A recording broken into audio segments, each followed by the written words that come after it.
இன்றைக்கி கடவுள் நம்மளுக்கு கொடுத்துருக்க வசனம் ரோமர் 11:33.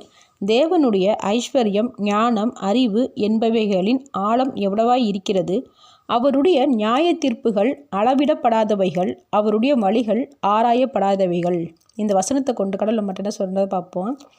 நமக்கு தேவைப்படுற ஐஸ்வர்யம் ஞானம் திறமை வெற்றி இப்படி எல்லாமே கர்த்தர்கிட்ட நிறைவாக இருக்குது. அவருடைய செயல்களையும் திட்டங்களையும் யாருனாலும் கணிக்கவே முடியாது.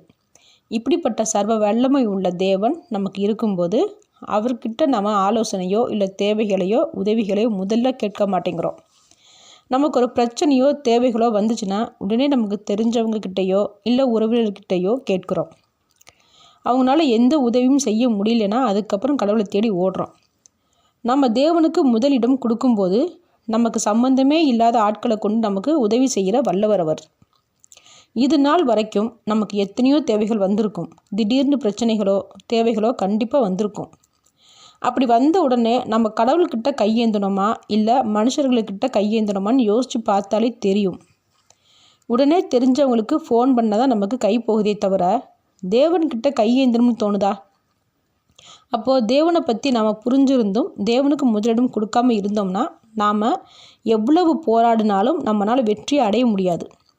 அதனால் நம்மளுடைய வாழ்நாள் முழுவதும் தேவனுக்கு மட்டுமே முதலிடம் கொடுப்போம். ஆமேன்.